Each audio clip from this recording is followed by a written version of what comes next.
Je vous emmène, messieurs, si vous le voulez bien, à l'Assemblée, à la rencontre d'une femme, vous allez voir, très attachante, Noëlle Ehrenschmidt, que Valérie Brochard a rencontrée pour LCP. Elle est aquarelliste, reporter, et pendant 3 ans, avec ses cartons et ses pinceaux, elle a sillonné les couloirs, les différentes salles, les endroits les plus connus comme les plus secrets du Palais Bourbon. Tout est compilé dans un magnifique ouvrage, Dans les coulisses de la loi, aux éditions de La Martinière. Regardez, c'est beau et c'est passionnant. J'ai l'impression de revenir à la maison. J'ai passé tellement de temps dans cette salle, dans la salle d'à côté, dans tous ces lieux. C'est quelque chose qui a fait partie de ma vie quand même pendant 3 ans. Ce que je voulais, c'est que le lecteur entre avec moi à l'intérieur de l'Assemblée nationale. Alors là, on est dans la salle des 4 colonnes que tout le monde connaît, puisque c'est la salle que tout le monde voit au travers de la télévision. Il y a un jeu entre ceux qui vont être interviewés, ceux qui ne veulent pas être interviewés, ceux qui voudraient bien qu'on les interviewe, et les journalistes, qui est absolument génial, que j'adore et qui est formidable à dessiner.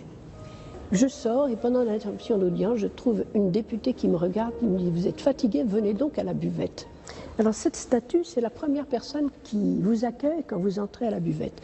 C'est une statue grandeur nature, même plus grande que nature, d'une femme à poil, rondouillette, qui sort de son bain et qui se drape dans un drap de bain. Et j'ai trouvé qu'il y avait un contraste absolument inouï entre la sévérité quand même de tous les lieux, puis tout à coup cette femme qui sort de son bain.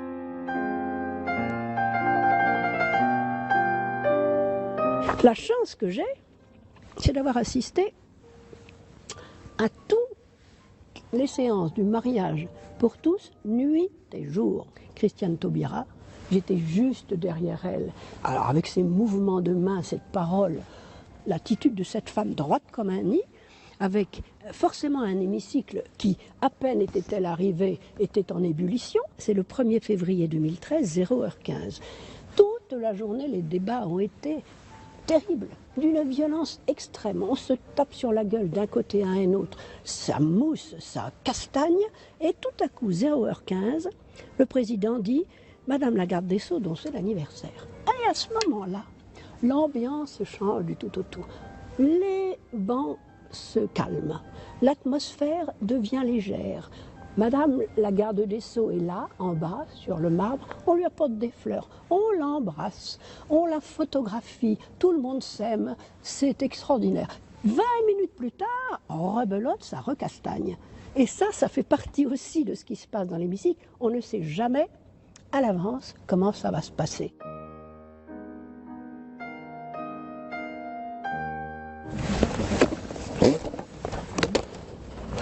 Ça vous fait quelque chose là de voir l'Assemblée vide?